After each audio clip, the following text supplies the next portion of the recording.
Hey everybody, welcome to my favorite shitty movie. It's me, Crispy Anderson. Very excited here to talk about the movie No Disrespect with writer and critic Craig D. Lindsay. He writes for the Houston Chronicle and a lot of other Houston based things and national things. And we're excited to have him back. It's been a while, but he's back and we're excited about it. And now his Wi-Fi works really well, because last time there was snafus and trouble, but that's how it goes. That's how it goes on the internet. No disrespect. I guess at this point, I think of it as something in the tradition of a Tom Wiseau film or a Neil Breen film, because Miles Triplett, who stars in No Disrespect and co-wrote it and directed it and did all the other things in it. This is a vanity project that if he didn't do it himself, nobody would do it. So you have to respect Miles for getting this shit done. He got it done, and it's available for us to watch on Tubi. A lot of people call it Tubi's No Disrespect. I don't know why they get possessive. But they acquired it, and I guess that's the thing. But Craig will tell us more about that when he shows up. But before I go any further, I need to bring on my co-host, Tracy Mercer. Hello. Hello, Tracy Mercer. Wow, yes, this definitely had a handmade sensibility. I think I'm always worried when I see a director who's also the editor and the producer and the star, because it's like that's a lot of hats, and Wait till you see tonight's Anderson family reenactment. I just feel like it's a little hard. I mean, even Kubrick didn't edit his own films. You know what I mean? I just put that. I know. It's like Robert Rodriguez is kind of the guy who does all of it and has ever since El Mariachi. And maybe Tarantino kind of does it, but I just feel like when Tarantino lost his amazing editor, Sally Menke, who died way too soon, his films started to balloon and I think have not been as good. I mean, unpopular opinion, each film Robert Rodriguez does is less and less interesting to me. I feel like these guys would benefit from some help, and that they're super talented. But I just think if you're doing everything, I think sometimes it's good to have a sounding board. To say hey, it's a little indulgent, that close up a lot. I mean, talk about unpopular opinions, but this is the way I've felt about Spielberg for a few decades now. Yeah. There's too many yes men in your camp. If you don't have anyone challenging you in a critical way, I think in your camp, you're doing a huge disservice to yourself. Agree. Because there's a lot of places in all these filmmakers that were mentioning their later movies where they weren't partnered with the same producer editor that they were previously, and there's no one there to tell them, maybe don't do that. Maybe let's not do that. You need people who are willing to do that. Totally. It's like the difference between having yes friends and true friends. Yes friends are just going to say, you're right, Tracy, about that thing that you just said. You're so right. Right. I love that about you. But true friends will go, well, wait a second, That makes no sense. Tracy, I don't think you should vote for RFK Jr. I don't think you should do that. That's crazy talk. Well, you're all safe because that'll never happen. Oh my God. That guy, first of all, I don't even want to get started on whatever he has or hasn't been vaccinated with. But I just think, as a rule of thumb, for those of you who might be watching this looking for life advice, even if you have a brain worm, maybe you don't share that. I feel like that's not really news anyone needs to know, especially if you want the launch codes. Yeah, I had a brain eating my worm. I'm fine. I don't think he meant. He didn't mean to share it. He used it as testimony in a divorce trial, as for the reason he wasn't making money, because I got a brain worm.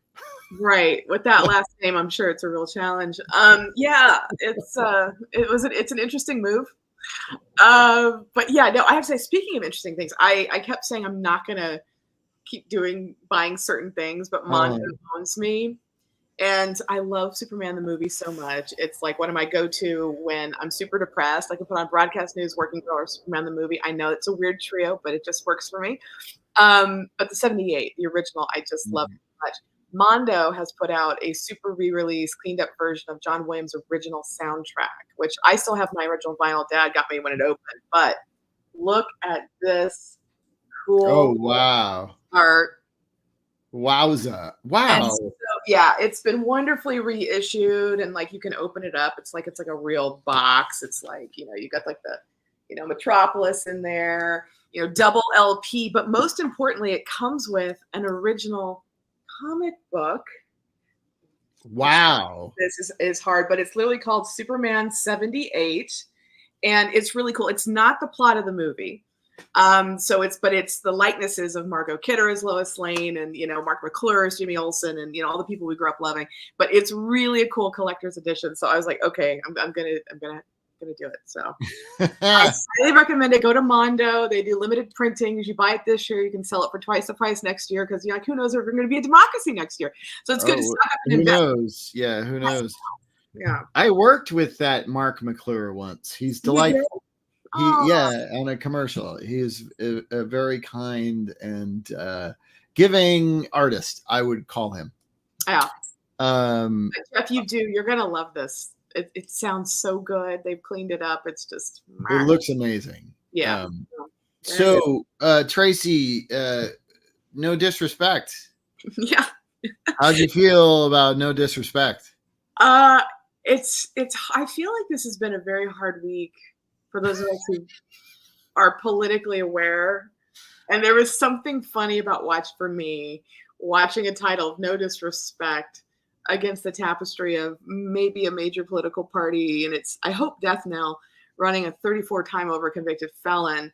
I'm like, can we just treat him like the email lady who you couldn't indict because she actually didn't break the law? Because like then we wouldn't have him. And I can't believe what I'm hearing, and it just is so dark. So in a weird way, watching this very handmade and feel I guess family saga. You have to talk about the history of familial violence, father to sons, and trying to get out, make good, and It's got all the gangster drama that all the gangster drama. You have all the guys who are holding guns like this, and everyone's doing their thing. And but I did have to. I agree with what you said. It's like, I love that this guy made it. I love that he found the money. I love that he pulled his friends together. I love that he had something he wanted to talk about.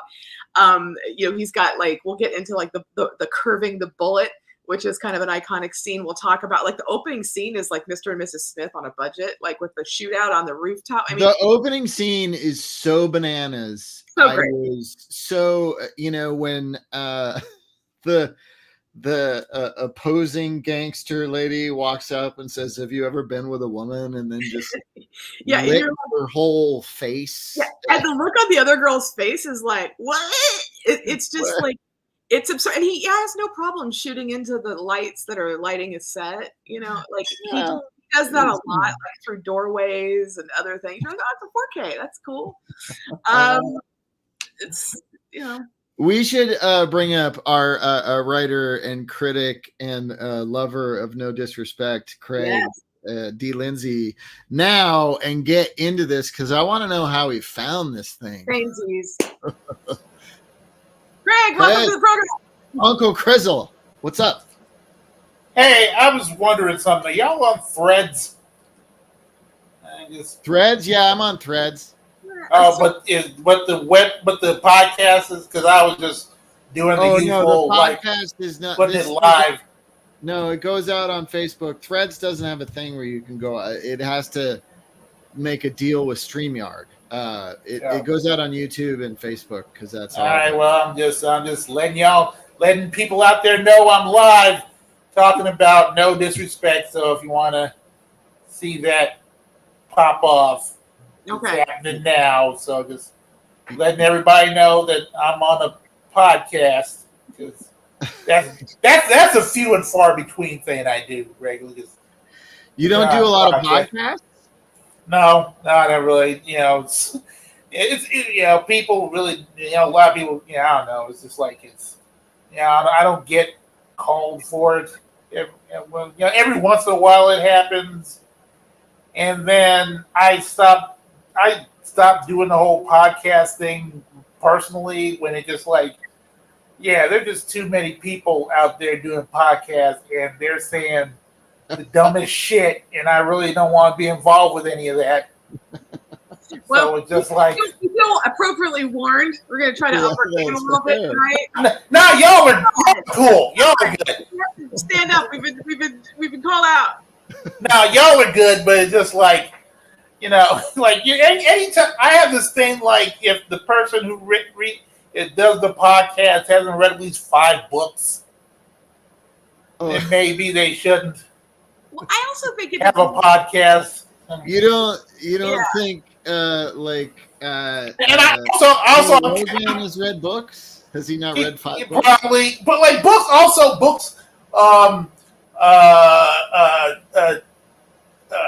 published by respectable publishers. Like you didn't publish it outside of Kinko's. It's just like it didn't have like a printing press in your shed. Yeah. You got this book about being a high value male or whatever the hell you call it. I'm just like, and by the way, I'm also at this point I'm counting Dr. Seuss books. If you read like Horton Hears a Who or Hooper Humperdinck, not him, I'll add that. Just let me know that you know how to read shit, and just I don't know how because it's gotten to the point where it's just like podcasts have become an audio extension of how people are on Twitter or X. By the way, I don't know if you've heard about this. There's porn now on X. Twitter. Yeah, just apparently because of free speech. It's about free speech. No, it's about Elon has devalued this company in less than 50% of what it was worth when he bought it. And so, what do we always do when we have new technology? That you add porn, right? What helps home video work? Porn. It's like we're always going to do that internet same. So. Of course, Mr. Sleazoid is doing that, but whatever. He's got his apartheid money. But also disregarding the years and years Twitter dispensed porn. Like it's already been there. Just like that's how they all start. All the social media start is a place to see boobs. Facebook started on the college campus. Who's hotter, chick A or B? Right? That's what. So it's like it's like, weird. Almost like men haven't advanced a lot. But going back to no respect. No, we haven't. It's a theory. But going back to the movie, because I'm with Todd. I am so curious because when he mentioned this was the title you wanted to kind of talk about tonight, I had not heard of it before, which doesn't mean anything. But usually I've heard something about it or I've heard the title, and this was completely unknown to me. So how did you first discover it, and why did you want to talk about it here on this show? And just because it's been a minute since you were last on, for you, what makes a great shitty movie? And that's why you somehow picked this one. But how did you initially find it? Like, walk us through. Well, quite simply, TikTok. TikTok, okay. TikTok.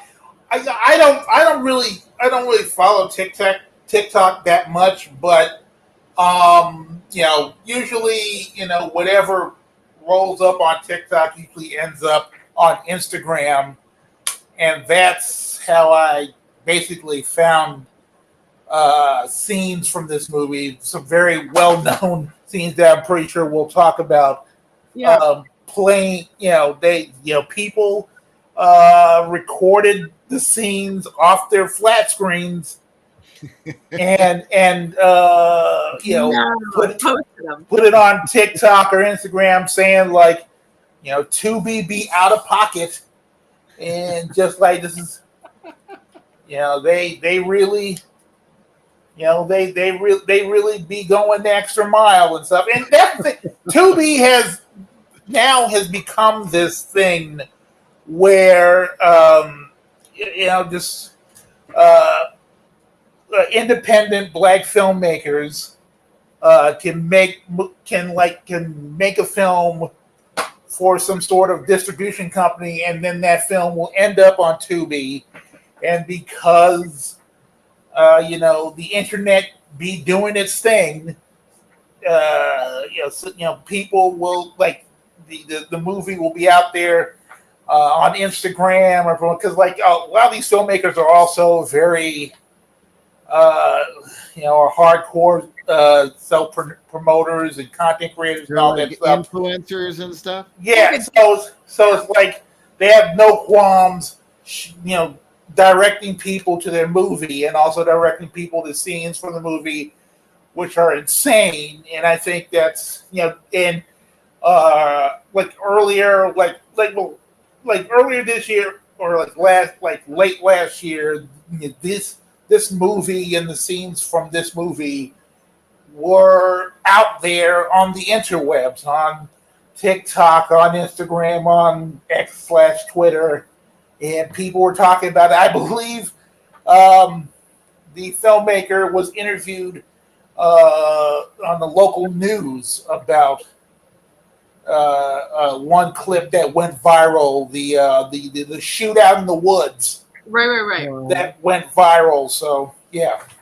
Huh. It's interesting because I feel like you say TikTok, because I think one of the things that I know it's a conversation in the industry, and how do we as filmmakers try to combat this like shrinking attention span? And you had Quibi that lasted for like a day, was misguided, and then but TikTok has worked and is infiltrated in a lot of ways. But there's little sound bites that can go viral, and Todd has heard me talk about this, but for my money, one of the best comedies of like maybe this year or the last 5 years, to me, is Madam Web. Like, I don't believe anyone took that seriously, because there's no version of shooting that script. If you're like, this is right, I think it's Dakota Johnson knows it's a comedy. Well, anyone else involved does or not, I can't speak to it. But the way she throws off her lines, and she's just ridiculous. I mean, I could watch her like on rewind like over and over. But like, there was a clip in the trailer for Madam Web before people knew that it was quite the I would say Cats level disaster of a studio picture. And it's like, like the bad guy was with my mother when she was pregnant with me, looking for her spiders in the Amazon. And it makes no sense, and it's a run-on sentence. Mm-hmm. But that scene actually isn't in the movie itself. But it was such a humdinger of a line that the trailer went viral because of her delivery of that ridiculous sentence. And so when the film came out, people were waiting for this, like, and it wasn't in the movie. And people were like, what? And all of a sudden that became viral. And then because she seemed to have known that the film was not working, when she was forced to go on the promotional tour, which is her job as an actress to sell the movie, like they would ask her questions and she's like, what? No, I haven't seen it yet. I don't know. And like literally trying to get around the fact of, she's like, I did one interview, you can Google it and find it. She admits the villain in Madam Web, his entire performance is ADR because they changed the plot. So there's scenes where if you look at him out of focus, his lips aren't moving, but he's talking, and his lips aren't moving, and it's like massive exposition about what's happening. And so it's like, it just was barely cut together. But people, if you go online, it's still getting more people paid to see the TikTok Dakota Johnson promote / the missing line from the trailer and film than the actual movie itself. And so it's funny what people will pick up, and it stays in the consciousness. And I'm sure one of the scenes that went viral, I would imagine, was how a certain person finances the household money. Oh yeah. And you're just like, oh my God, it's outrageous. Well, I don't want to get to that scene just yet. I want Greg to like walk us through the narrative, but before. But real quickly, you brought up Madam Web. My biggest problem with Madam Web is how it's a movie set in the early 2000s, 2003, about a woman who can see into the future, and she's surrounded by a bunch of teenagers, and absolutely no one brings up That's So Raven.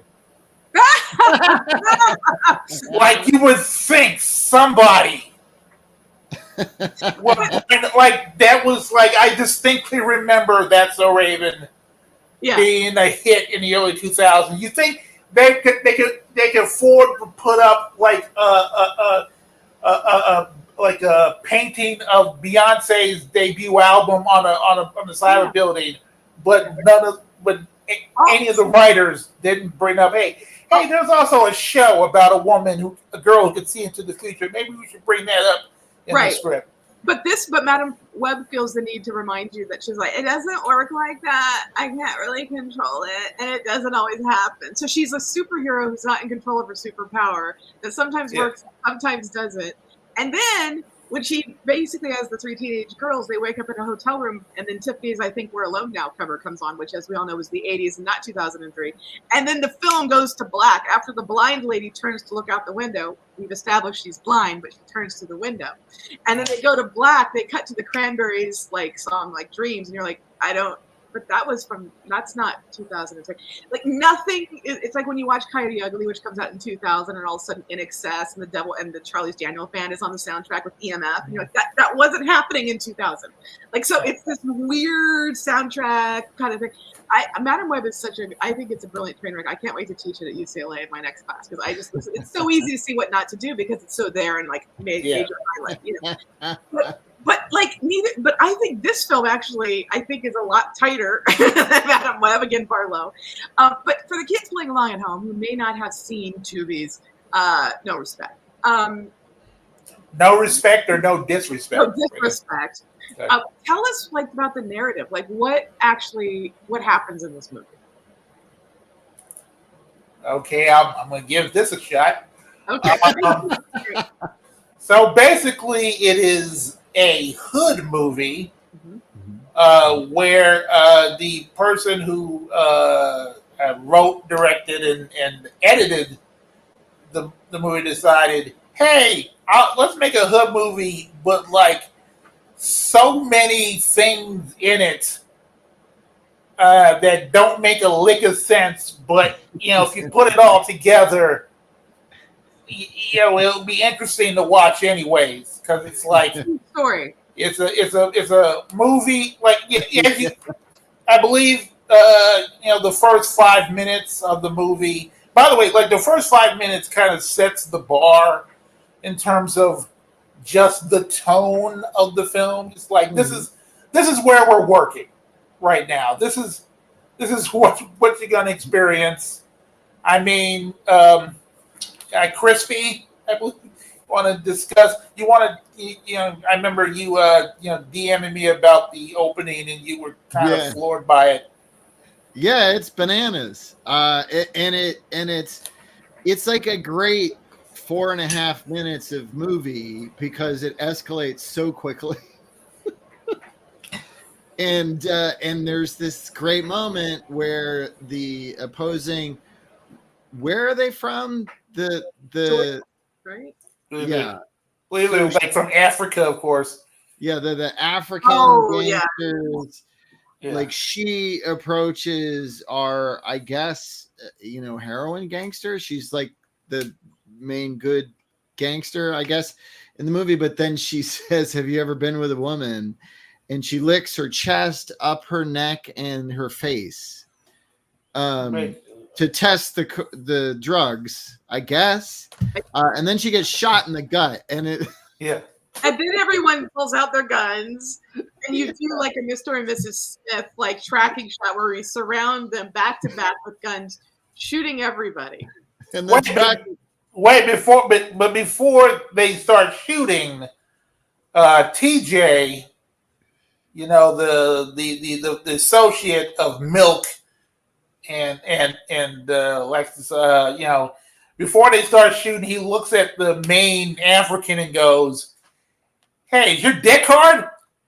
And Milk sees that and decides to shoot the guy in the dick, setting off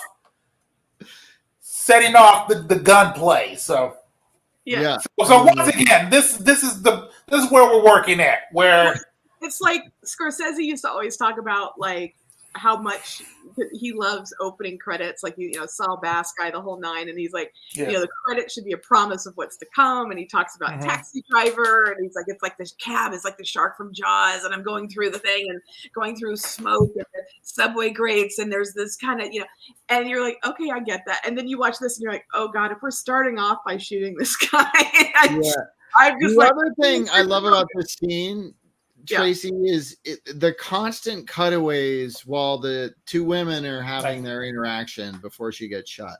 The constant cutaways to the African gang leader, and he's like rubbing his pectoral muscles. He's so turned on. And then they like basically get everybody who's in this scene who's not the two women who are not quite making out, all being turned on. Everybody is turned on by this. And let's not forget all the Africans, or as Jeff Lee just let us know, Nigerians. They're all wearing dashikis because, of course, right. When you come from any part of Africa, you must wear dashikis. Right. Because that's how we gonna know if you are African unless you're wearing dashikis and just.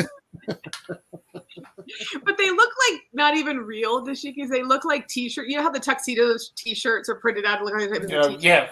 These look like they're printed out to look like that. Like they look like t-shirts with the style as opposed to the actual thing. Yeah, this is what you get at a boardwalk shop in Venice, California. Yeah, and I have to say the costumes throughout are like this fell off a CNR truck.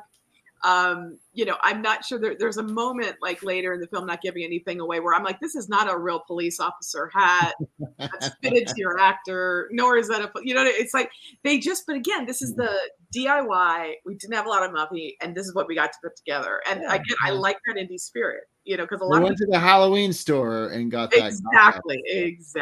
So they that happened. City and went nuts.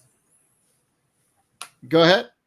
They went to Party City and they went nuts. Yeah, absolutely. So the main house has no set decoration. There's no pictures up. There's nothing. It's a blank white wall, and they're like, "Oh yeah." There's a lot of that in this movie. They had a space and they shot in it. There wasn't a lot of art decoration.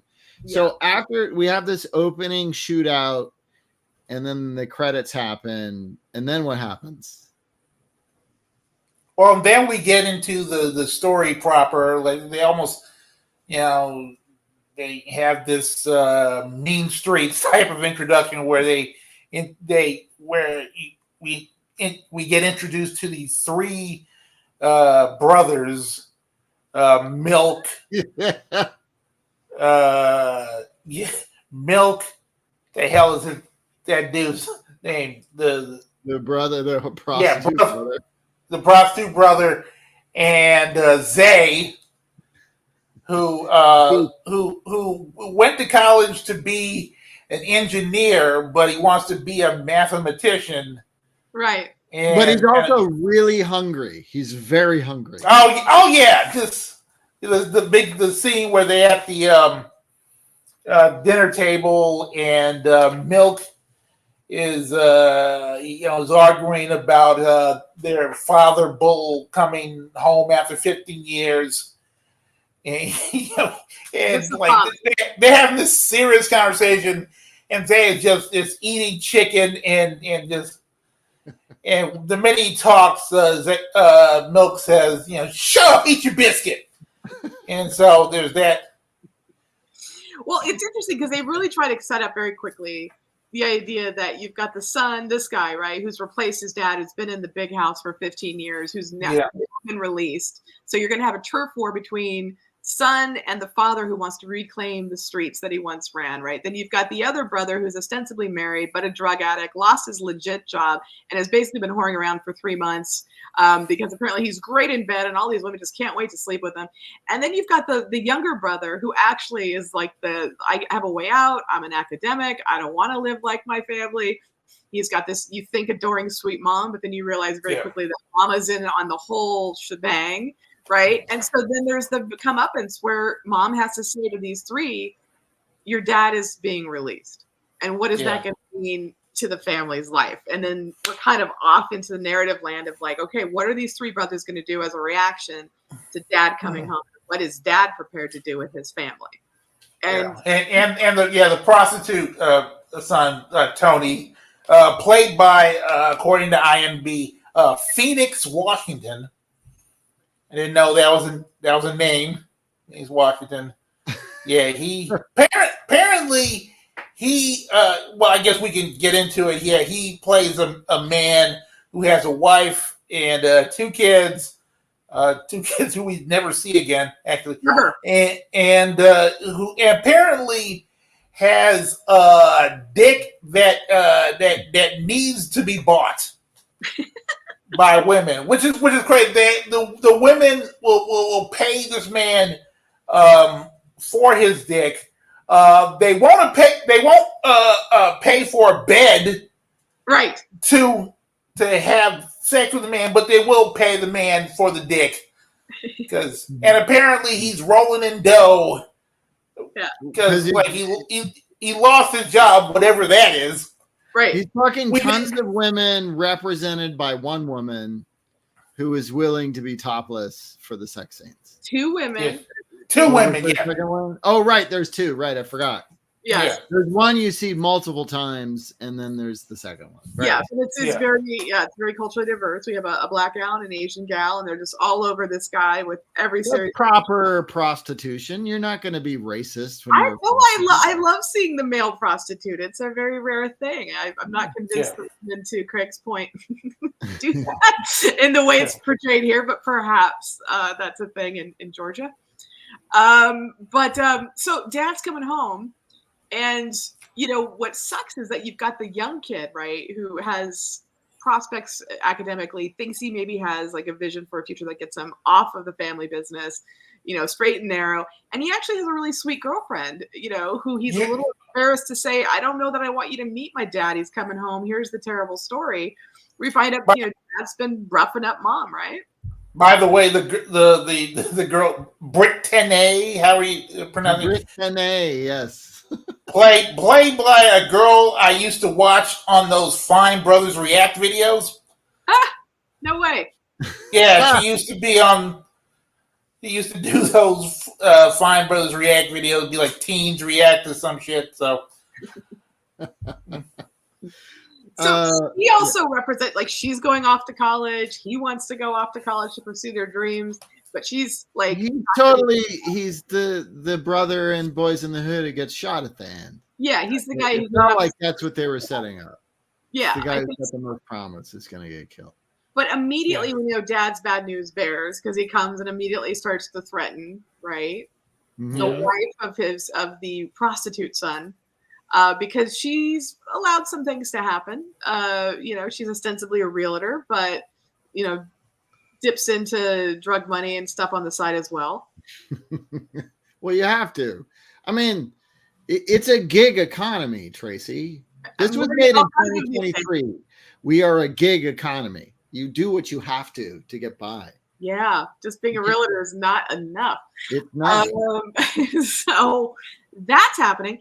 But then she catches on really quickly, where she finally realizes, I found drugs in your pocket. What's going on? And Craig, break down for us, like, she confronts him about the drugs, and this is when he has to reveal to her what's really going on.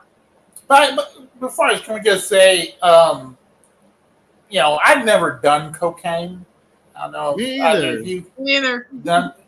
Okay. We'll stick with that. But it's just like I never heard of it being something that could enhance the sexual experience.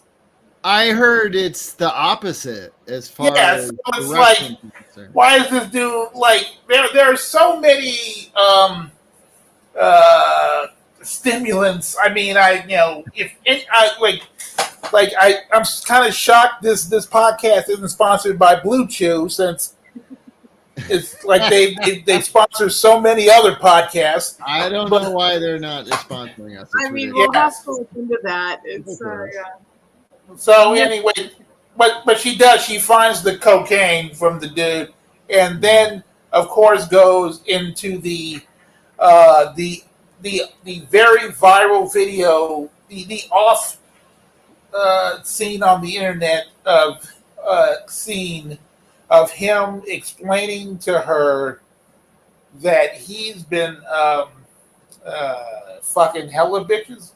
Yeah, I actually have a clip. I have a clip. Yeah, I was wondering if you recreated this. I did. I recreated it by myself. Which this is how we get canceled. I would have loved if the wife was in there, but you know, I'm pretty sure you did what you could. She's got so much going on. She was so sad. She really actually wanted to. but because she enjoyed the movie. But here's just me. I apologize. Yeah. What the fuck, Anthony? What about your job? What if they piss test you? I don't have a damn job. I lost it 3 months ago. You want to know what I've been doing for the last 2.5 months for money? I've been fucking. I've been fucking hella bitches. Because apparently, a good dick is hard to find. What are you saying? What I'm saying is, this house that you're living in, the mortgage that's being paid, the food that's on the table, is all being financed by my dick. I take a little hit every now and again to keep my dick rock hard. You happy?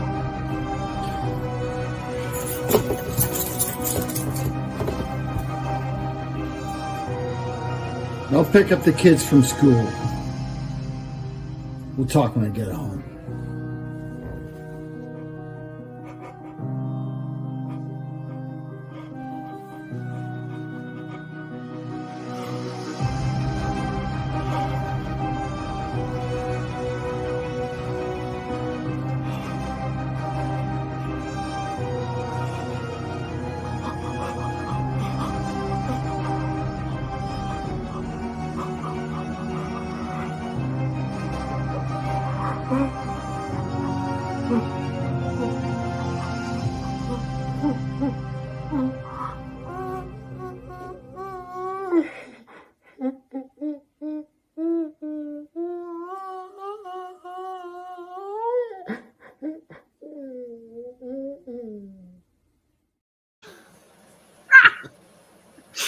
Oh my God, Todd.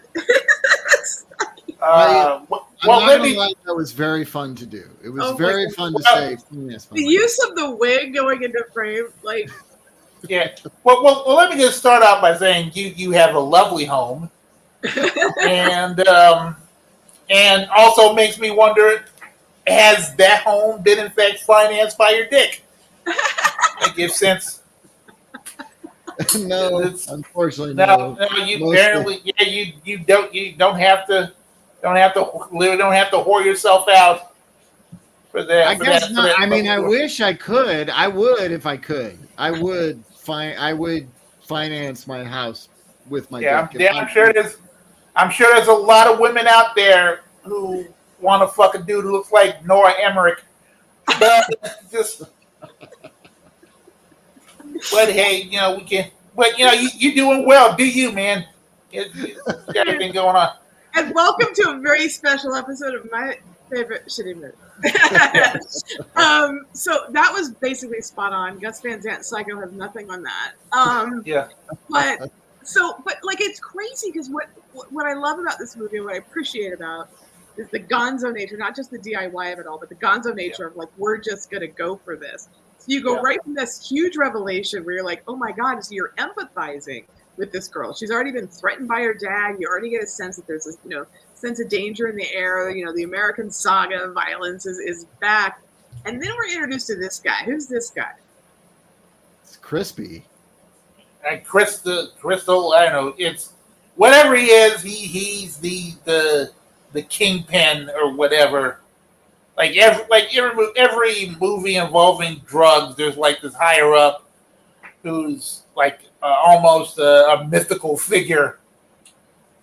Like, also considering the fact that near the end he just shows up out of nowhere.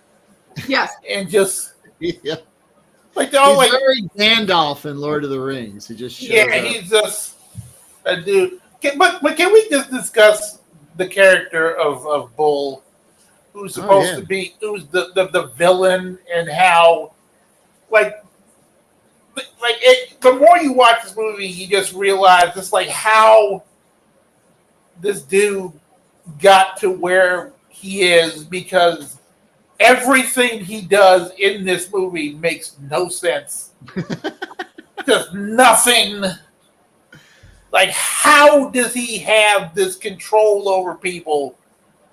Where just like he has like no goons but apparently he can pay off the police. He can pay off the police. He can pay off a woman to be his son's girlfriend for I don't know how many years. He's in the big house, calling the shots, keeping an eye out on the street business, hoping when he gets out he can reclaim it. Thinks his son is keeping it warm for him because the son essentially reports back to this guy who's like, again, kind of the head of streets that people like, kind of silo off and work with.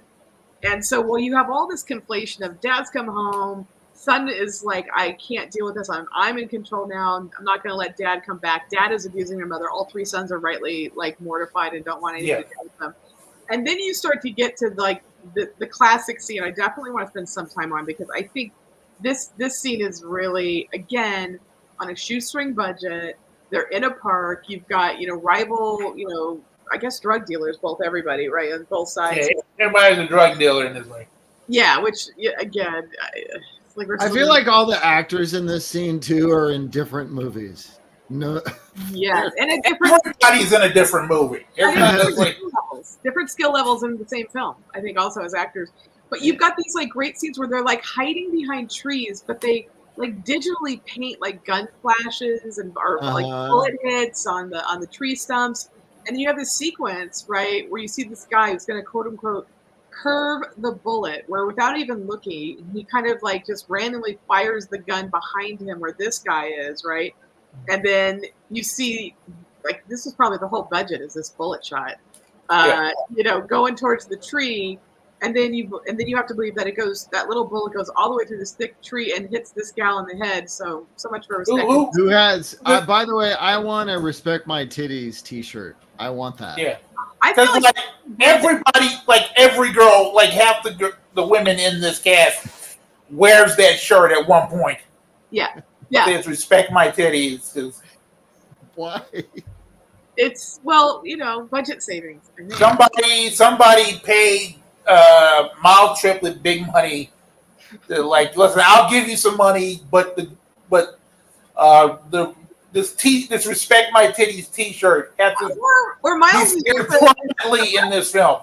I think it's just a breast man. I could be there. I think it's so genuinely funny to have a t-shirt that says Respect My Titties. I don't know why. It just makes me laugh. And that's why I want to have one. I want to wear one. I'm pretty sure, like, if you follow Miles on Instagram, I'm pretty sure he can set you up with Respect My Titties. Sure they must have swag for this movie. Yeah, I just love how, like, halfway into the movie, they start talking, hey, remember in Wanted when Angelina Jolie returned the bullets? And then they just went ahead and did it. Well, Todd and I were texting because I was watching it. I'm like, oh my God, they curved the bullet. We were dying. And he was like, it's like Wanted. I'm like, but slightly smarter. But like, it's like, yes. I mean, but I love that they're going for it. I mean, this is the thing about independent film. Like, I mean, again, Madam Web, I don't know if they got studio notes, but they didn't listen to them or they were terrible notes. This one, it's like, I get it. You've got one guy typing going, this is what I'm going to do. And he did it. But things start to ratchet up, right? Because we're reaching the end. And then suddenly you realize this guy's been pounding on mom. The good son gets in the way. We think is strangled. There's kind of a filmic cheat where we cut away when it looks like he's strangling him, Darth Vader style, his feet off the ground. Mom comes to her other son, who's really taken over for the dad's business, right? And said, my God, he's killed your brother. And so then we have a moment of breakdown where he's like, I'm just going to go kill him. And you've got, his girlfriend, who we have just been told, oh, you're a good woman by the male prostitute, which is a pretty good sign. She's probably not. We call that telegraphing in writing. But she's like, dude, take a minute. Don't do this now. And so then we've got the person in the police uniform that's been rendered for the afternoon coming in and basically pulling a gun on the son and his girlfriend. And you get the idea that Bull, the father, has basically paid off the cops, maybe put a hit out on the sons, and this is like it's going down. All of this is ratcheting up. And then there's a cut, and we see the maligned wife of the prostitute husband, who somehow just knows exactly where he is, presumably followed him. Yeah. And while he is having sex, he's shot with a bullet, but it's like they just pour on syrup or something for blood. So the idea is that she kills her husband and his client in this moment. So you At least it was on a bed. at least this lady she can afford a bed and his dick. Right? That lady afforded a bed or at least an air mattress or something. Yeah. She was doing slightly better. But then you've got this whole thing where it's like, okay, now you are left with the son who's been taking over for the dad. Is like, that's it. You've killed my brother. I'm gonna go kill you, right? So you set this up, and of course the inevitable is revealed when you realize the father has set up this girl to pretend to be the girlfriend, so he would have an insider tracking his son's business. And this is the part that you had mentioned, Craig, where out of nowhere, everyone just knows where to be, right? And takes out Bull and blows him away in a blaze of glory, which of course everyone's rooting for. He's wearing a t-shirt saying the original in the same Respect My Titties font, for those of us paying close attention. Probably made at the same store. And then right when you think all is lost, everybody's dead, then we realize the good son, who we thought was strangled to death, actually just passed out, was thrown in, I guess, in a closet, wakes up, and then we go to the funeral scene, but there's a twist because mom knows that her boy was taken out by the wife. And you've got mom at the funeral blowing away the wife. And so when one is asked, how do we feel about this? Well, I mean, I know how I feel about it. If your spouse is a sex worker, you should be more supportive. I think that's the right answer. Oh, look at this, Jeff Luce. You can get a Respect My Titties shirt on Amazon for $18.99. Wow. See, Craig's point. This has gone viral, and people want the shirt. I'll put it on my wish list and wait for a sale. I love that. But we somehow end on a high note where the son will inherit, I guess, the violence and the drugs and the money of the street. Wearing a bootleg Versace shirt. Yep, absolutely, with a gold chain, no less. Yeah. And we kind of fade out. And so mom is alive, he's alive, the good son's alive, the male prostitute is taken out, and the terrible dad is wiped out. So it's a happy ending? Yeah, that's, hey, just all's well that ends well with when you make a movie that's going to end up on Tubi. So it's just like I said, it's like a whole bunch of shit all crammed in a movie. It's like he's literally just like, hey, let's have it all end up in the same house, and then the girlfriend turns on him, and like his connect was there, and connect. By the way, we have his connect name, a woman named Caesar. Yeah. Who speaks in the third person? She was there apparently. Yeah. And she wears a boxy suit. She wears a boxy suit. It's the weirdest thing. I think I have a picture of that where I'm just like, what is she dressed as? What is that suit? She looks like she's escaped. And and apparently Milk does business at a very upscale neighborhood park. Yeah. Which apparently, which is I'm sure that doesn't because when you go to a very nice park, family friendly park, you see a lot of do-rag drug dealers around. Yeah, but I lived in Culver City next to a park where I took my kid all the time, and there were people who were that fashion. I never had any trouble in that park. It was a lovely park. Oh man, it's crazy because all Miles Triplett, who directed and starred, and I was like, he just made a movie. He just wrote a script where it's just like everybody does the wrong thing all the time. But the fact that everybody does the wrong thing and it makes it so entertaining. Yeah, because everything that happens is just like in the real world grand scheme of things, whatever you want to call it, like. All the stuff that happens in the movie would not happen No. in the way that it does, but it's just like the fact that it does, and everybody just rolls with it. Like this, the whole thing. Of course, the scene where the guy just explains to his wife, "Hey, I've been selling my dick to pay off everything in this house," and then he says, "Hey, we'll talk about it later." Yeah. Pick up the kid. Like what you're right. What nothing that whole scene is just like what possibly made Meryl Streep think that like anything that happens in that one scene would pass some reality check and just.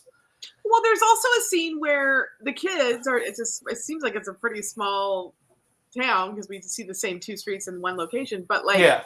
It's like the cops who are on the take, we find out later from the father, but at the time we think they're just cops with like not real outfits.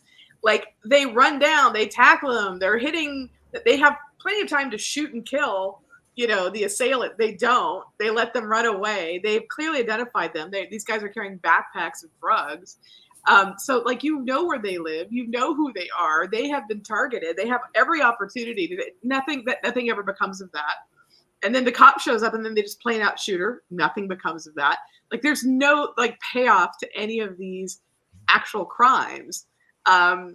So it's kind of, it's an interesting thing because I don't know if it's trying to be like, like poor man's New Jack City or what's going on here, but like, it's just kind of like, you're right. There's no verisimilitude, so to speak, in this universe, in this movie, in terms of how police function. I think drug folks function, are human beings and relationships. No, but that's kind of what's awesome about it is it takes reality. It takes reality and uses like, I think according to like a cinematic base, that's what, this guy was watching. He grew up watching this. He wants to make this. Yeah. And so it has to be gritty. It has to feel gritty and real. Yeah. But then it's also got these soap opera elements that are ridiculous.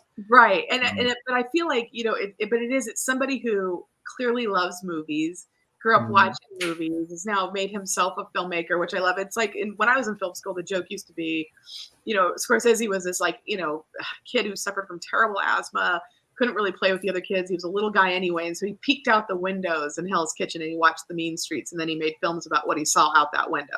And then there's the Quentin Tarantino generation that watched Mean Streets and made movies about mean streets, right? There's like a second generation of reality versus spectacle. Did you watch Living Color, the Wayans show? Yeah. So Kim Wayans did an impersonation of Tracy Chapman, which came up a bunch of times. But the first time that it happened, it was just her looking out her apartment window and singing about all the awful shit that's going on. Yeah. And I thought that was one of the funniest sketches I'd ever seen. And I think that's what you're describing here. Yeah. But we also got, you bring up in Living Color, and Jeff just brought up Juice. I mean, that whole era, of black filmmakers were almost exclusively making movies about the hood. Right. We can just count down, like, just mention New Jack City. There's Boys in the Hood. There's Juice. There's South Central. Mm-hmm. There's Menace to Society, which I wrote the Criterion Collection essay for. And there's a hood parody movie, Don't Be a Menace to South Central while drinking Juice in the Hood. So just like, Miles Triplett obviously grew up watching those films and just decided, I'm going to do a hood movie, but I'm going to make it the most insane hood movie and I think ever made. It's like a DIY version. It's like, I mean, when Townsend did I'm going to get you sucker on his credit cards, right? Famously, I think. Well, Townsend did Hollywood Shuffle, and Keen Ivory Wayans did I'm going to get you sucker. Yeah. What was the one he did? Hollywood Shuffle. Hollywood Shuffle. Robert Townsend did Hollywood Shuffle. That's the one with the credit card. Using the titles, apology. But Hollywood Shuffle was one because of the credit card story that he told. It was like, I think that actually really inspired people to say, wait, I can do this. I think it's the John Cassavetes thing, like where he would take roles as an actor, so he'd have money. So Jenna and Seymour Cassell and all those cool guys like Ben Gazzara can make their own movies that nobody else was going to finance Women Under the Influence or Husbands or whatever. And I feel like, but they were like, we can game the system, take the money, and then we're going to cut it our way. And I feel like Townsend probably represented that too. I mean, I remember reading an American Film. People spotlighted, there was a huge article about who is this guy who made a film by like maxing out credit cards. And it was because it's a great story because it did well and it got a lot of acclaim in its time and was seen in an audience that expanded just what the assumed base was because he made a good movie. And I also think, though, that it's important to note that Hollywood Shuffle was satire or parody. Yes. However you want to call it. I think when you're working on a maxed out credit card budget, it's a little bit easier to sell comedy than it is drama. When you're dealing with this kind of low budget and it looks this way. Certainly now. You know what I mean? And I think maybe on a certain level, that's why when people see No Disrespect, they sort of laugh at it, maybe not with it, but they're like having a laugh because it's earnest and it's doing all the things that a movie's supposed to do, but it just doesn't quite have the cachet to get to where it thinks it is. I like, for me anyway, I get to my wrap up thoughts right now. For me, that's what's great about this movie is that it is like on an artistic level, everybody involved is 100%. Yes, despite their lack of, they don't have all the tools, they don't have all the money they need to really sell it. But everybody who's on camera and behind camera is working very hard to sell it, and they believe in it. Yeah. So, like Miles, Triplet, he. I don't know if you want to call it a cult, but I mean, I guess that's what an independent movie has to be. Like at a certain point, everybody has to be like, the leader's right. This narrative is awesome. We're selling it. So he managed to do that. And I think that's a huge thing that we need to celebrate. I celebrate. And it's harder to do what he did here in a way, because I feel like there was, I think, Craig, to your point about that kind of era of movies, maybe starting, I mean, it's weird to put this in the same category, but I might say Colors, and then going to New Jack City, and then going to Juice, and then you had that New Line pipeline where you could do like the Friday movies, and you did a whole franchise. You could do Barbershop, you could do Set It Off. Like there were movies that were designed for certain audiences that had studio distribution. That today I don't know where that would come from. And so thus Tubi might be the answer. Now it's Tubi. It used to be New Line. It's like the house that Freddy Krueger built. You used to actually have, I think, more diversity in terms of the movies they would make than like whatever's happening now. It's going to be like a James Wan horror film or a bro comedy. It's like that's kind of where New Line's at right now for the moment. I think they want to do more and expand, but we're still in a great contraction in the industry. But there was a golden moment, I think, when DeLuca was running New Line, and you had really interesting executives who were not opposed to showing different communities. It wasn't just, I think, whatever we have now, which is, I don't know, we don't have a lot of these stories being, I think, told in film. And there's almost no theatrical value, dare I say, for dramas, much less, I mean, look, Furiosa underperformed, right? And that had all the marketing in the world behind it and 40 years of brand recognition. It's hard to get people to the theaters no matter what it is. So people are less likely to take a chance, I think, on things that are seen as a smaller budgeted, okay, Tracy, that's a really good question about this movie, though. Well, I mean, I think we're missing like another thing where Inkwell was great. Yeah, well, there's that. The Inkwell, that actually there's a great story behind the making of that whole film, this whole other thing. But we also miss the point is, as the melanin enhanced person that you have invited on the show, there is the issue of whether or not should these movies even be made, because because for so long, just because of the whole hood movie renaissance of the 90s, it seems that that was the only thing you could see black people doing, is making movies about the hood, starring movies about the hood. And it's been so long trying to get out of that whole hood niche that... I think that's fair. I mean, what I would say to that as someone who watched films at the time and who tries to still sell things to studios, like the success of some of these movies led to a Blade, where a major studio would say Wesley Snipes can carry an action film. He can be like the hero in this Marvel property. And it's like you have to. It's why I feel like we don't have a lot of female stars now, because traditionally young female ingenues make it in romantic comedies, and we've stopped making those. I don't know that romantic comedies are good for anybody either, but I think there's a propulsion to, if you're in a hit, then you get to do bigger things. And I think to get a seat at a bigger table with bigger budgets and to do other things, you kind of have to start. And I think it's a good point. Like, why are women only in romantic comedies, or they don't get to be leads? Occasionally they're an action hero, but mostly not. You know, why do we have only the hood movies? You know, why is it always stand and deliver? You know, I had a really good friend of mine who really did not like Everything Everywhere All at Once, you know, who happens to be Asian. She's like, really? We're still doing movies where I have laundromats? I own a laundromat? And like, she couldn't get past those stereotypes, which is fair.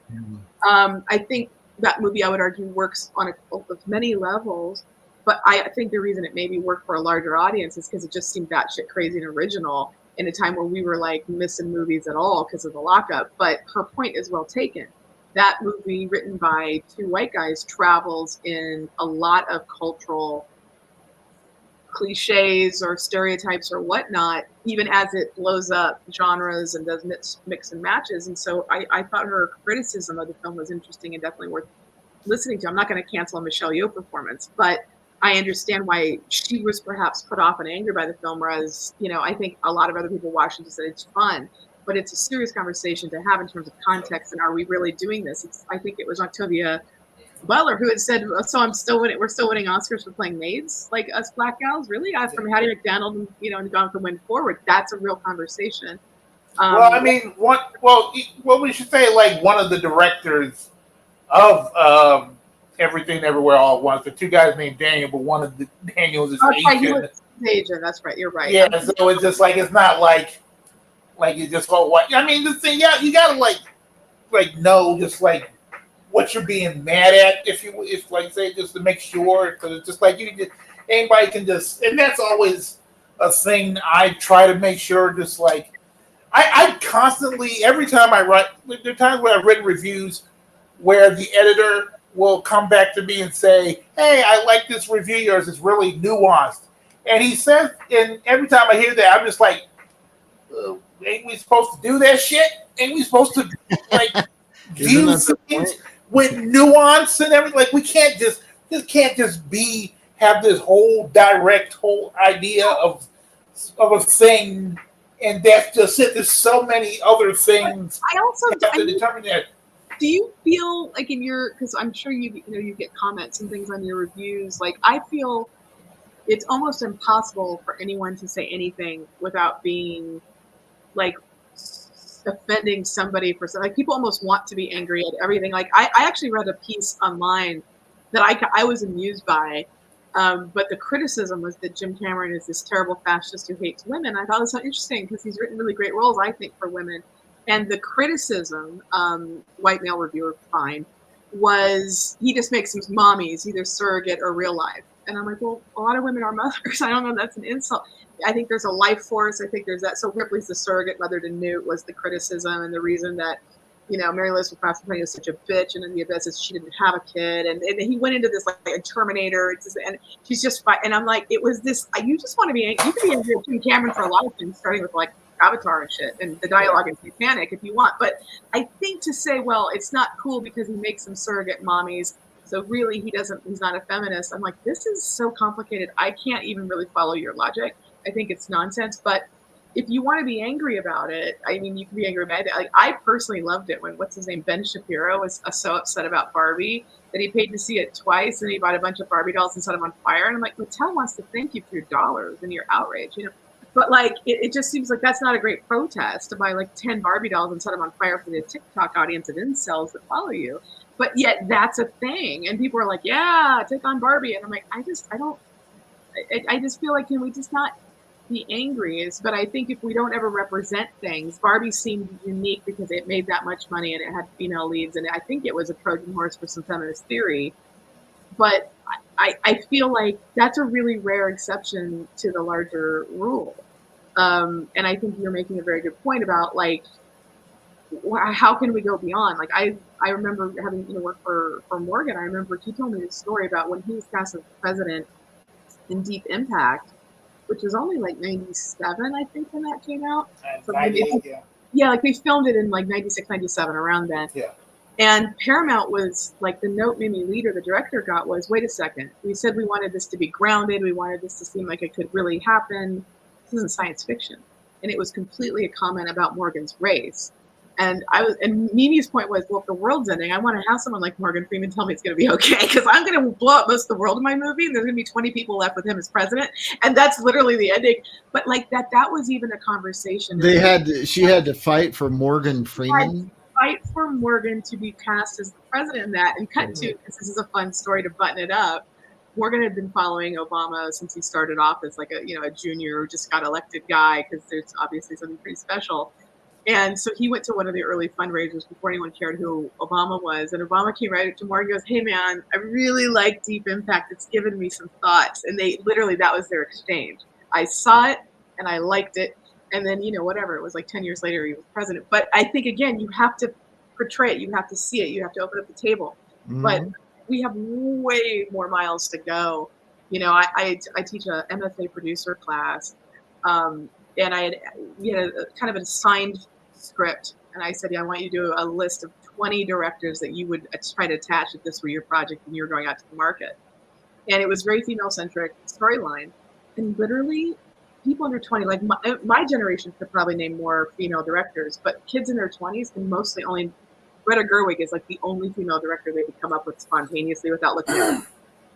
And so while it's great a film that made that much money, the fact that you still can only point to maybe one or two female directors of note, it's like, dudes, like we failed everybody, Well, I mean, first off, you just talked about 5 different things. I know, I do. And I'm trying to figure out what should I touch on first. But it's just, listen. First off, with people, like, I don't really get a lot of comments about my reviews. I know people just automatically assume I'm not about to be arguing with them about some bullshit. So just like, because I've perfectly accepted the fact that people have opinions, and like people cannot wait to tell you their opinions. I've kind of had it just in my head, like, what's the point of me? Even though it's kind of like it's kind of my job to give my opinion on certain things. Like, I'm not that ready to throw it out there. Like, I'm trying to do this movie review thing with a friend of mine who's an artist, and like he always has something to say about whatever film, about all that stuff, and I'm just like, okay, but I'll just talk about why the film didn't work. You can talk about all the other shit you saw, like, we saw Kingdom of, we saw the Planet of the Apes movie. He had this whole thing about, like, don't trust white women, and it's just like this whole thing going on, and I'm just like, okay, you want to talk about that? Let's talk about how it's the plot's kind of forgettable, but if you want to do that. So it's just like 2016. I'm okay not trusting most white women. I'm angry with myself.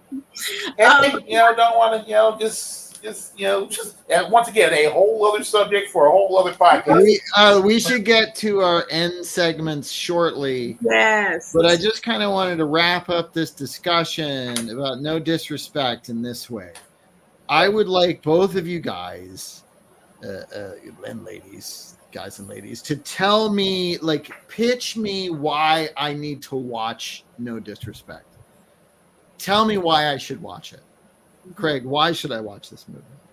There is literally a scene where a man explains to his wife that the only way he's been making money is by fucking women, sometimes in beds, sometimes not. And the wife should accept that. That's how they roll now. This is what he puts like on his his taxes. My W he folds out like I believe he's like doing freelance work mainly, so he's doing filling out W-9s. Like this is what I do. It is an instantly classic scene. I think for me, again, having just made a little independent film, and I had to turn it into a foreign film and shoot it in Northern Ireland because no one would make it here because it wasn't based on IP, but it's like sci-fi and it feels like it should be. And I'm like, well, by that metric, we'd never have gotten to make Alien or Raiders or Ghostbusters because it wasn't based on anything that original thoughts. You wouldn't have been able to make the intellectual property that everything is based on. I know. I'm like, how would you guys keep remaking? I mean, let's be honest. Like, my beloved, I love Halloween. I love Alien. Those films came out when Jimmy Carter was president, and we're still remaking them. Like, I just feel like it's at a certain point. Like, we've got Alien Romulus coming up that's literally using "In Space No One Can Hear You Scream" as their tagline, as if that was an alien. And then they opened the trailer with Fede Alvarez, the director of Evil Dead. I'm like, no, that's the bad remake of Evil Dead. Evil Dead is actually Sam Raimi, but even the way you're selling this is the remake of Evil Dead was good. I don't know what you're talking about. It's not great, and it's not the original. But to say from the director of the Evil Dead is not right to me, because you could say the remake of Evil Dead or Evil Dead and put the year. I think Evil Dead as a franchise is, as far as movie entries are concerned, is perfect. I don't think you can find it a remake of a classic and pretend like he did. The way they're marketing it is but Evil Dead the remake was Evil Dead with more money, but it also didn't do what the sequels of Evil Dead do, which is make a joke out of it. It tried to be actually scary, and I think it actually was. I don't agree with marketing. I'm talking about marketing. We are like literally 45 years later, using a tagline from the original film, pretending this current director is the director of it. I know, but you could put the year in there. The remake is not the same, and I think that's just not right. And the fact that they're doing it makes me crazy. I think it's not cool that they're doing that. It makes you crazy because y'all know this shit. People, right. I hate to be the bearer of bad news. A lot of people don't know shit. It's kind of ironic we have the internet. Misinformation, and then you get bad game show presidents because you believe lies. Let's be straight. It's like wait, let's just stick with the whole movie art concept because just like a lot in terms of information. I mean, you even brought it up like you teaching the class and the students were picking Greta Gerwig and they weren't director without and you brought up a Mimi Letter who directed Deep Impact, and then before that she directed The Peacemaker. So there's all these filmmakers out there that a lot of people don't know about because we all live in this algorithm bubble. Like when I got on StreamYard, if I could say the service we're using, I immediately got on my phone to go on Instagram, and Instagram immediately put up a ad for StreamYard. So it's just like we're all just being controlled by the shit we all see all around us, and we just know what the stuff we know, and it's very difficult to get people. There are times I feel like, even in talking about movies, it's just like, not a lot of people, when people, I find like when people, like when I ask somebody, hey, what kind of movies you like? And they'll say, oh, I like all kinds of movies. I like everything. And I'm just like, no, you don't. because I would say, oh, you like films from Iran? He's like, oh, I've never seen. When No, people it's say fine. that, Well, like- I always say, "Do you want to come over and watch a Serbian film with me?" Oh, Yeah. Let's do our first end segment here because we've got a couple. Yeah. Be bad or be best. Craig, both Tracy and I are going to offer you titles of movies, and we're going to ask you if they're so bad they should not be watched, or they're so bad everyone should watch them because it's an amazing experience. Tracy, you want to go first? okay. I was curious. I finally caught up with this on VOD. It recently came out. This is this year's Tarot, which of course PG-13, so they could try to get in more of the kiddies. Horror film PG-13 because we live in this marketplace. I was curious. Be bad, be best. Did either of you see it? Greg, No. did you? No, I didn't. When did that come out? It was like, Yeah. Just like a month ago. Yeah. So, Already stream it. well, Yeah. stream it. I Um, can't tell you. I even just like because like movies literally fall out the sky now, and it's just like I don't know where the hell they came Well, from. just It's just guess on the poster art. Like looking. This is a Lionsgate horror flick. Yeah, look at that. Is it so bad no one should see it, or it's so bad it's hilarious? Which one is it? Based on the poster. it's. I mean, it just it's Lionsgate, so I'm pretty sure they're gonna end. They know how to recoup the budgets from their horror films, but it's just. It's like they've been doing this for so damn long with the Saw movies. So I guess it's bad. It's hilarious to look at. Oh, it's a scary ass tarot card movie, and I'm like, Yes. ooh, tarot cards are scary. I don't fucking know. Yeah. Yeah. All right, Todd, did you see it? No, I didn't. And I didn't because it's PG-13, and I didn't because I knew it would be streaming on VOD a couple weeks later.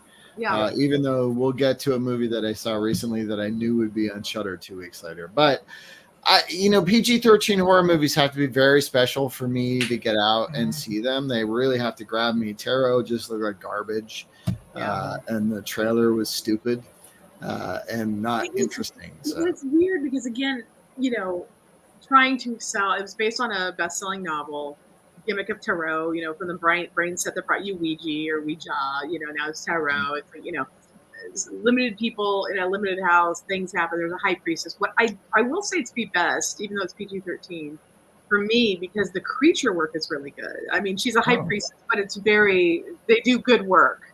Oh, okay. So it's well lit. It's good work. Everybody in it is an idiot. This is definitely one of those movies where you root for everyone to die. But I was laughing because we're so out of ideas. The big twist of this movie, I'm not giving anything away, is that you've got kids who are all in their 20s, but we're told they're in college. It's not quite as bad as Grease, but it's approaching that. And they decide to, as all students do, because everyone's so flush with money, rent a big mansion, I assume the producer's house, in the middle of nowhere. And there's a door that leads down to the basement, with the swinging light bulb and the wooden stairs you would never go down. And it says, stay out with a lock. And they're like, well, might be booze down there. And so they open it up and they go down and they find the deck of tarot. But that's not enough. The big twist is one of the girls just happens to know how to read the tarot, but she's also into astrology. And if you mix astrology with tarot, this movie tells you it's extra scary and bad, y'all. So then you have to go through tarot and astrology, mishigosh MacGuffins together.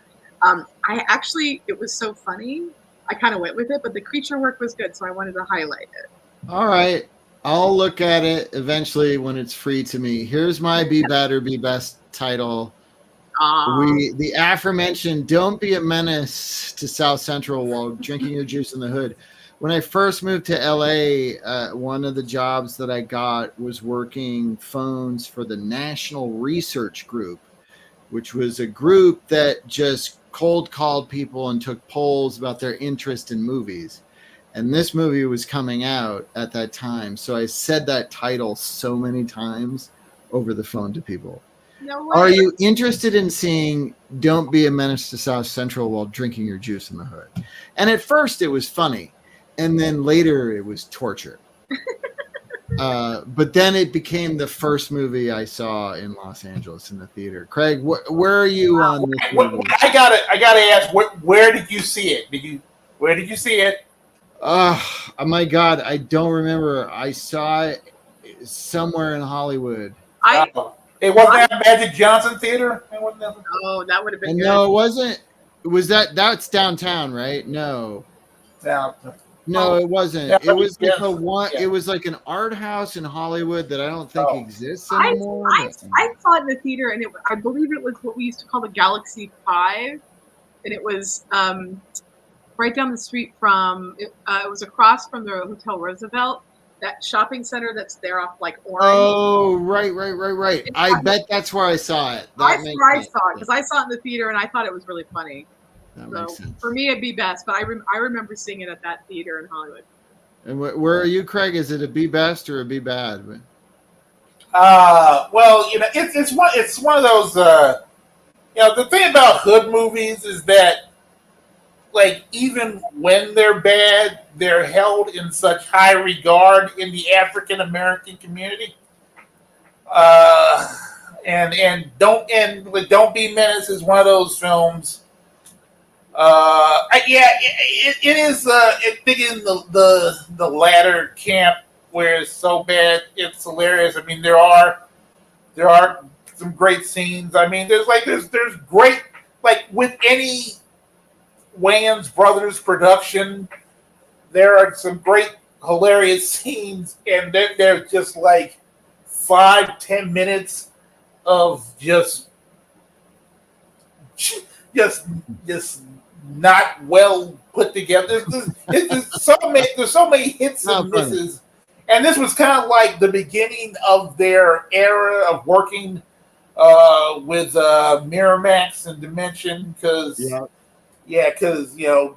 Don't Be a Menace, and then Marlon Wayans did Senseless, and of course that went on to do all the scary movies that they did. So yeah, it is. I remember that movie coming out. It did just get a lot of mileage. People started to like it. I've actually written about it a couple of times. Getting reacquainted with it, and just watching all the things that they make fun of, all the movies that they make fun of, the parodies, like the whole thing. They like that. You also find out their whole method of making movies, especially parodies like that, because they were throwing in stuff like a week before the movie came out. Like, though, we had some more jokes. You would have to if you're doing that kind of comedy. It's so like, how do you make a parody of anything that's going to come out 12 months after you made it? That's very difficult. It is a very well-known entry in the hood canon. Canon, whatever we call it. Yeah. And I think if you like that kind of parody shit, like if you already like High School High, there's no reason not to watch Don't Be a Menace to South Central while drinking your juice. I'm feeling more black people have seen Don't Be a Menace than High School High. No, you're probably right. Okay, so the boost. I actually interviewed John Lovitz about that movie. Did you? Yeah. What's his general overview? I mean, he's cool. I was being a smart ass during the whole thing. Just like, we were cracking jokes and all that stuff. There is a picture of me somewhere in this town with me and John Lovitz. I think my grandmother had it framed or something. So it's somewhere out there. So. All right, now we're going to do the boost, Craig, and this is where Tracy and I just talk about titles of movies that we think maybe not enough people know about, and they should watch it. Maybe they're actually good. Maybe they're not shitty. I'll start this one for funsies. I saw this movie in the theater over the weekend. It's called In a Violent Nature. Ooh, that's a poster. Ooh. It's big. Well, yeah, it's kind of funny though. In the movie, he winds up looking like like an extra creepy minion, murderous minion. It's Friday the 13th meets a bunch of other slasher horror movies, but the weird thing about it is it has no score. There's zero score. So it's not perfect. There are elements of it that are a little bit plotting. Sometimes it takes a little too long. It's very mellow. But when there are kills, if you're a slasher movie person, oh my God, they deliver 100%. It's like you will be like, what? No, it's very fun. Yeah, it's got it's basically a classic slasher film, but it's got a lot of other disparate elements thrown in. And what's the and it's conceit already of in it? it. What's that? What's the like conceit of it? He's a serial killer, or is he a what's? No, it's I guess if you're gonna say compare it to Friday the 13th, it's Friday the 13th Part 6. Jason Lives. It's like a creature that's a dead person that's buried underground that comes up as a undead creature who's hell bent on revenge. Okay. And he kills everybody in the way of his revenge, but he's going after specific people. Got it. But it's also, it's Friday the 13th Part 6, but it's also Maniac. Did you ever see Maniac? William Lustig's Maniac. So disturbing, that movie, but that's like he goes after the women and the mayor.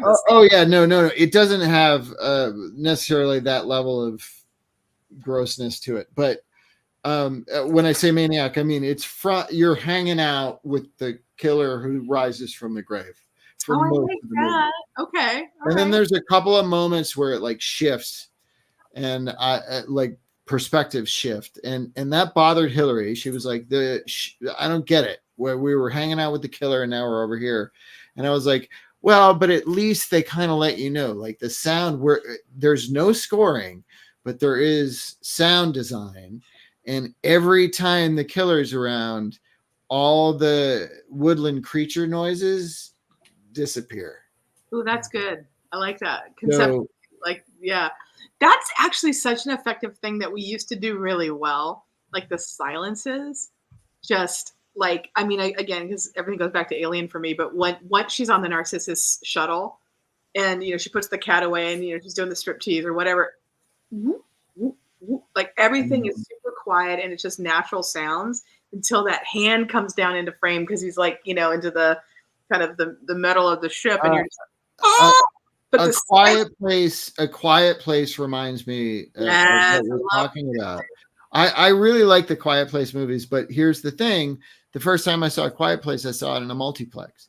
So every time Quiet Place was quiet, I heard sounds breathing from the walls, and that's why these movies are hard to distribute, because they get ruined by the sound bleed.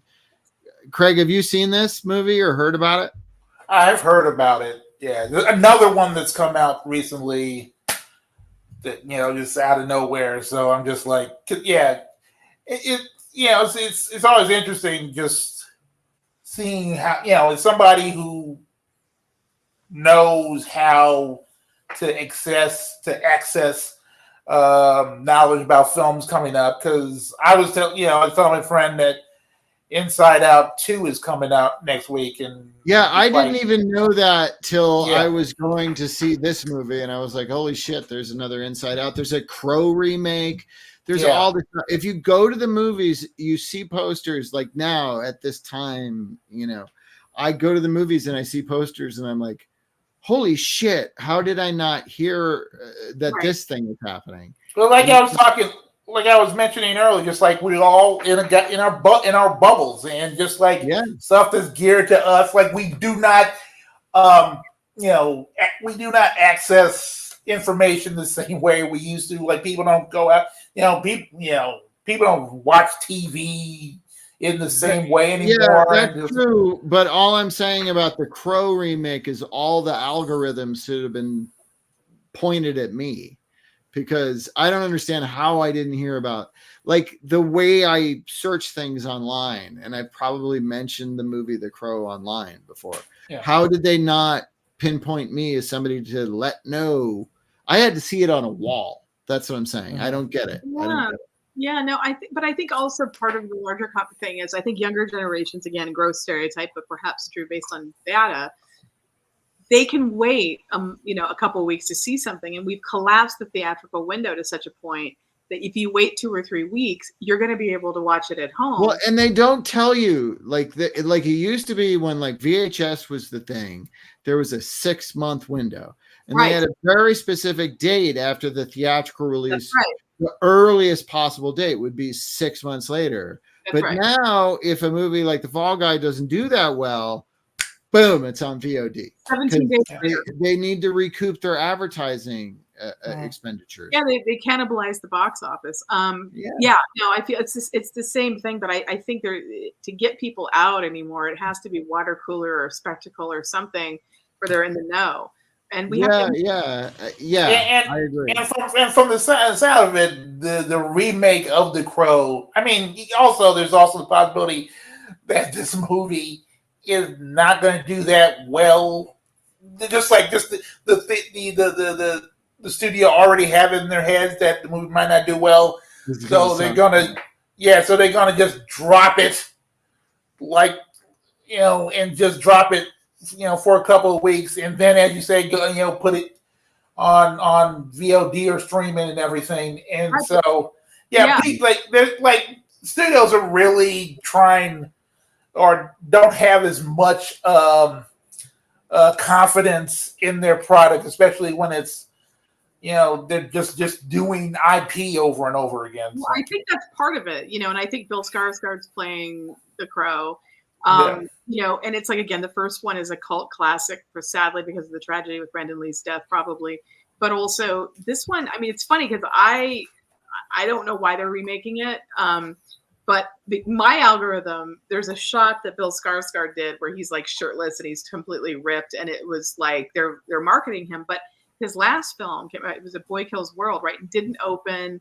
Like Alien 45 years later is in the top 10 and his film is number 11, like no interest. So I think the studio is like, how do we market this? They tried to put the cheesecake photo of him out there, but I'm like, it's The Crow. It's Eric Draven. They don't have the guy who played the clown in It. And his name recognition. It's so stupid. It's true, but I think they don't know how to market, but also I'm not sure people, and It too didn't work, right? So I'm not sure that people who care about The Crow care about a remake. No, but nobody went to a movie with him in it because he was in it. That's all I'm saying. And he's a good actor. No, he's a great actor. Absolutely. What's your boost, Tracy? My boost, and God help me, you know how I feel. If I can't find a good movie, I want to find a deliciously campy, bad fun. I just had a good time with it movie. This was also recently in the theaters. I didn't see it there. It's now on Shudder, which is like my safety zone. It's a ridiculous horror film. It's set in Florida, which, not to be redundant. And so the setup is like there's a storm and it's really bad and there's all this water, and all of a sudden it's a father-daughter story where the dad is Barry Pepper, and he's trapped in a basement. And as the water is doing this, alligators get loose. So the whole film is alligators attacking father and daughter in a house. And CGI alligators for the most part. Crawl, ladies and gentlemen. By the way, no one crawls in this movie because they're all swimming, but neither here nor there. Alexander Aja, who I think made really good films back then, he's really sadistic when it comes to gore and stuff. But this too, I think that was PG-13, but it's so gory, it was probably right on the edge. No, this is an R-rated movie. Is it R? Okay, because I thought it was a safe movie, but like, it's funny, it's ridiculous, and the reason I picked to boost was since Craig brought No Disrespect, and I thought the fire flashes were the funniest thing in this movie in the park scene. This one has our girl who has her hand in the mouth of an alligator as if the hand would still be there, firing, and the entire alligator lights up. So his eyes glow and his thing glow, and it's just like, and it keeps going for like 10 scenes, or 10 bullets, and you're like, it's hilarious. And then you realize, well, there's father and daughter. How are we going to get kills into this movie? So they break point of view to go outside. So there's like a gas and sip, and there's like looters. There's looters. There's the cops, and so they can Floridian motorboat looters. Yes, because that would be a thing, and of course, and it was so deliciously ridiculous, and there's no consistency. So the film is like, so Barry Pepper's like in the basement of this house, but like you have scenes where like the streets are flooded, but the basement, which is sub street level, isn't. And so there's no consistency with the water, and there's something delicious about. They're like, yeah, now it's in the living room, but it's not in the basement. It's like they do this throughout the film, and I'm just like, it's just fun. And then they try their hardest to do character development, and so they have these monologues with the father about why there's a divorce and Dad, I love you, but like there's an alligator who's literally the eyes are glowing right next to him. He's like, Dad, and you're like, and it goes on, and I just found it so fun and ridiculous. I want to watch that movie again. Craig, have you seen this movie? Nah, I've heard about it. Y'all are getting deep in the like movies, like horror B movies that were out for a week. Yeah, it's like. Yeah, we're getting deep. I heard like that Crawl came out a couple of years ago. Right. So it's just like, it was there for a minute and just moved on. We all moved on from it. It was there for a minute. At the same time, I feel like Widows was there for a minute. I don't know if you guys saw that movie. I was thinking of Widows, and I was just like, today, I was thinking of that movie today, and I'm just like, just stop it. I'm just, you prefer The Kitchen? Sorry. Did you guys see The Kitchen? Yeah, I saw The Kitchen. I saw both those movies, but I'm just like once again, like y'all keep bringing up shit. I could talk entire podcast. I know. I'm sorry. This is the worst way to end a show. It is. All right, but the next one, we have something, a new one that's called The Indie Effect. Yeah, this is the final one. That basically is it's named after, like, there's some folks online who use Indiana Jones and Raiders of the Lost Ark as an example of, had Indiana Jones not been there, the Nazis would have gotten the Ark of the Covenant at some point, and it would have been the same.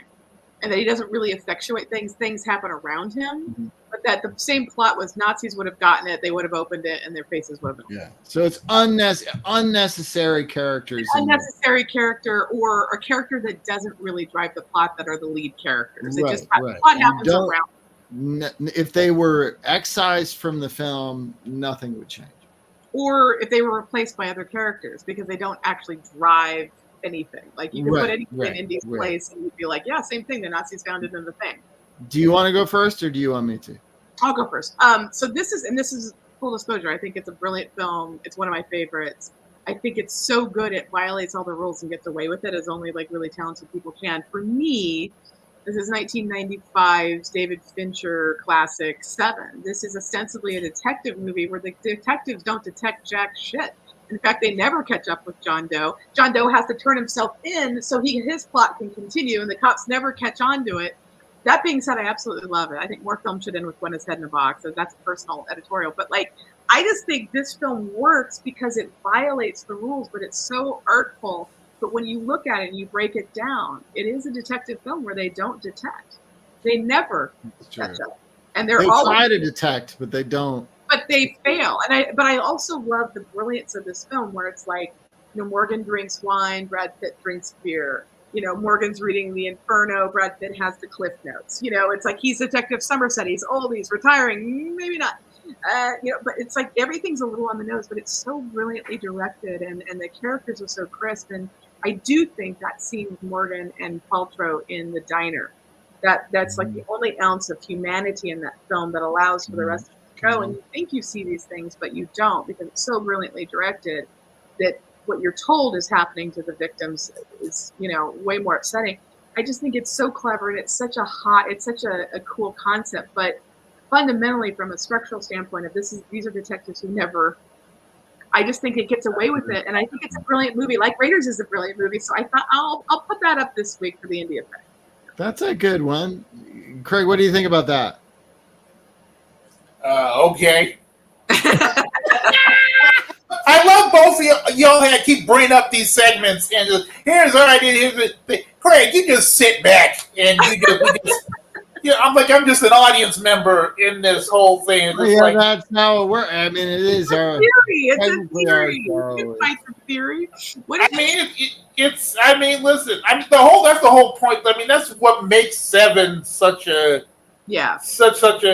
experience. Like, just like I've had friends who tell me like they walked out of that movie just like Sean Burns and Jason Shawn, two great critics. They saw that movie, and they also saw Showgirls on the same day. Oh, So both those movies, yeah. But like they came out of Seven, and they were in New York when they saw Seven, and they were outside on the street in New York, like in raining just as it's a movie, and they were trying to light cigarettes, but they were shaking, and just like that experience of a movie where it is the whole idea of trying to catch this killer, but they never get to it.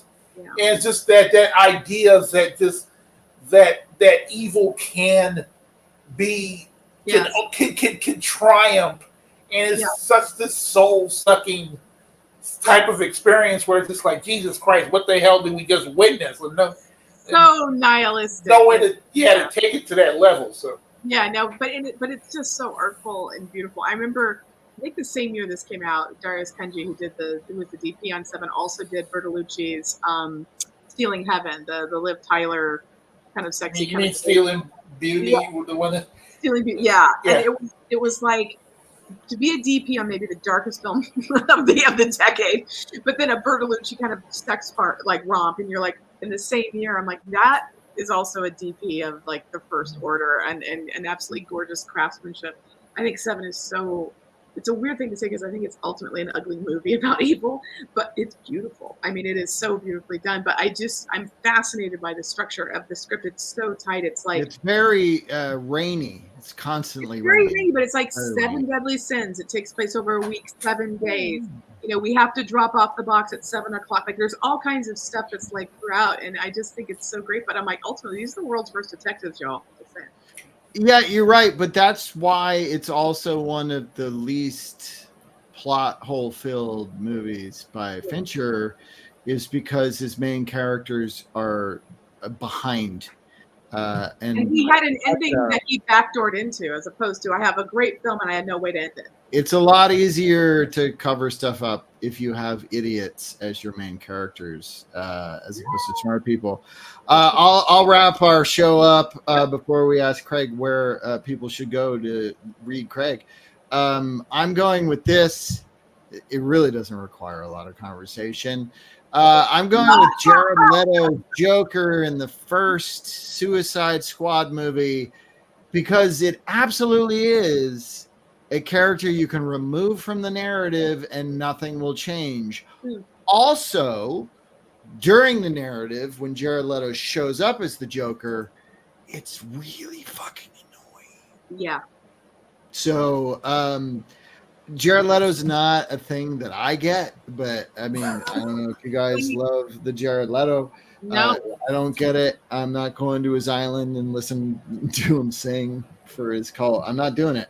But that's my unnecessary character. I think Any that's a great arguments? character. That is so true. But that's also a problem, right? When you can remove your antagonist and it's fine. It's like with the whole Johnny Depp Amber Heard trial, which we don't have to go into because I don't care. I'm sure they're both terrible. No skin in that game. However, the thing that leaped out to me in the clips that I saw, because someone sent it to me, was Dan Lin, who's now running Netflix, so at the time was a producer on Aquaman. And he was basically testifying because it was all about Johnny wanted to humiliate her in any way he could. Oh, we didn't think she had a lot of charisma with Jason Momoa. We're going to recast her. But it's occurred to us now that we have Aquaman 2 in the can, we might just cut her out. And what I heard was not any about their psychodrama that I have no interest in. What I heard was if you can cut out the female lead of a $200 million studio picture, then she didn't have a role to begin with. So it's like, you're not writing. And I think that she doesn't. She just can wear that non-suit that she wears. And I think you're right to point out Leto in this movie. You're the Joker and you don't impact the narrative in Suicide Squad. I mean, it's ultimately a writing thing, but also like you had this bad writing, and also your choice was to cast him. But also, Like, it Harley seems Quinn is compounded. impacted / destroyed / Yeah. because of the Joker. So to have him in that role and not have him, that's a great indie effect. It doesn't make any sense. Craig, do you have any feelings about Jared Leto's Joker? Well, that whole movie, just like there's like that's the thing about the DCEU. I found it's just like movies that just once again going like we talked about with no disrespect. It's a movie full of bad decisions. It's just like literally most of the films in the DCEU is just movies made up of bad decisions, because like you talking about the Joker, like half the characters in Suicide Squad can easily be taken out and do nothing.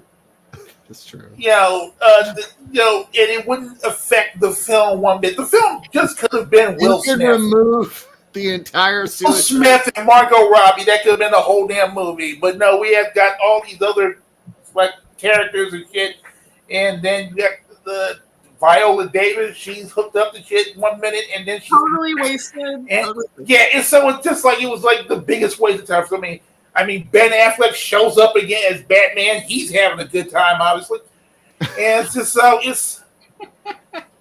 it was like, yeah, they really would Warner Brothers was really trying to make their own comic book universe without any flair, any nuance. We're just gonna make it darker and dingier. Yeah, no, Yeah. Let's make it no fun. no, Yeah. yeah. But that's why I'm very skeptical about the new Joker. I'll be curious to see. I love Lady Gaga, so I'm sure I'll sit through it, but it'll be interesting. I'm not doing a musical. I'm not doing it. We should wrap this. I But you're just don't. flat down. You can't do musicals, son. And I can't hassle with musicals. It's just a thing. You know, everybody has their genre, whether it be of music or movies or TV or something that they just don't do. And for me, it's musicals. I don't know why. I've done them as a performer, but like I don't enjoy watching them. So Singing in the Rain, you just like fuck that bullshit. It's fuck Gene Kelly up there, just Donald O'Connor, all that glorious Technicolor shit. Just I appreciate it when I see it. I appreciate it when it's well done. What I don't do is lose myself in it, because I have a hard time with people singing their emotions and singing exposition. Good morning. Yeah, I just don't. There's something about it. Like, and I say this all the time. I admit this all the time. I love dance movies. You know, if you show me a break-in, or a Step Up picture, or Honey, I don't know. Honey, like Flashdance, I don't care. Show me that, and I will love it, because they're not singing; they're just dancing. As soon as the singing happens, and I can make some exceptions, but even like Mary Poppins is too long. It really is too long. But I do love Julie Andrews singing, so there's exceptions, but for the most part, I'm not into it. I apologize. I went on too long about that. well, I mean, it's just like I understand where you're going, because like I believe, like back in the early days of the golden age of films, where films were more like fantasies, fantasias, and shit, Yeah, whatever you they wanna call have it. more dreamy quality. Yeah, just like it kind like when musicals kind of like it just seemed to work in that element, because it was like movies themselves were often these kind of surreal experience, movie going experience, everything. But like as we have gone on and we've implemented, more reality based film storytelling and filmmaking, it just the idea. That's such a interesting point. I hadn't thought about. I mean, a perfect example of that is when Scorsese made New York, New York. Right. Where he just like, I'm gonna make a Scorsese movie and a musical, and that shit don't work.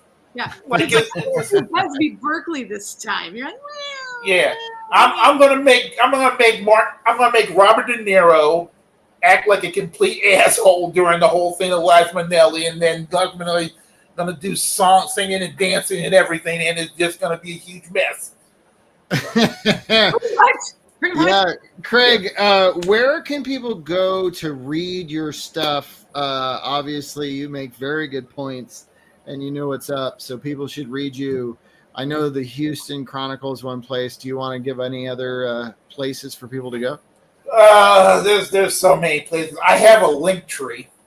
Oh, okay. You can just look for all this stuff. I mean, you can go on my Instagram page, Uncle Crizzle. I used to have a Twitter X page, but that got taken away because I posted a clip of an old Anne-Marie video one night, and Sony Music wasn't having that. So yeah, they took my page. But I'm on Instagram. I'm on TikTok once in a while. I'm on Threads at Uncle Crizzle, UNCLE CRIZZLE. I basically every time I write stuff, I post it on those platforms. My Facebook, I'm still on there on Facebook. I need to be in contact with old people I know, and so yeah, you can catch me Facebook, Instagram. Instagram is also where you can find my link tree and all that stuff. So Cool. And if people search Uncle Crizzle on a search engine, they're going to find you. That's the important. Tracy, what's the name of the movie that you produced with Amelia Jovovich? Yeah, we're in post production on World Breaker with Luke Evans and Mila Jovovich. And yeah, we're exciting. We're into the creature work now, so it's getting. That's awesome. Oh, can you get some behind the scenes footage for me to look at some point? Yes, absolutely. And then just again, Craig, thank you for coming back. Thank you for bringing this movie. Thank you. I've never seen it, which I'm so glad we did. We will be back next Wednesday, same bat channel, same bat time, with writer, director, producers, P. David Ebersol and Todd Hughes. If you've seen Room 237, if you've seen the Pierre Cardin documentary that won all the awards, they also did a great Jane Mansfield, Anton LaVey docs. Trust me on this, it's super fun. They're film nerds of the first order. They're amazing guys. They'll be zooming in from Mexico, and they are obsessed with and cannot wait to talk to y'all about Airport 75. So we will be talking about that. Irwin Allen, fun, Karen Black, the stewardess that saves us all. So good. So I'm so excited that someone finally brought us Airport. Finally, an excuse to tell my Karen Black stories again. Yes, but I also feel like, my God, it's like literally Gloria Swanson in a turban playing Gloria Swanson. I mean, you got it. It's like Helen Reddy as the nun. And it's so good. Everything that Airplane spoofed, mostly this one. So I'm real excited that the guys will be on the show next week. So tune in. We'll see you then. Yeah, and I've been Todd Anderson, and I will be your Lyft driver. We'll see you next time. Have a good week, everybody.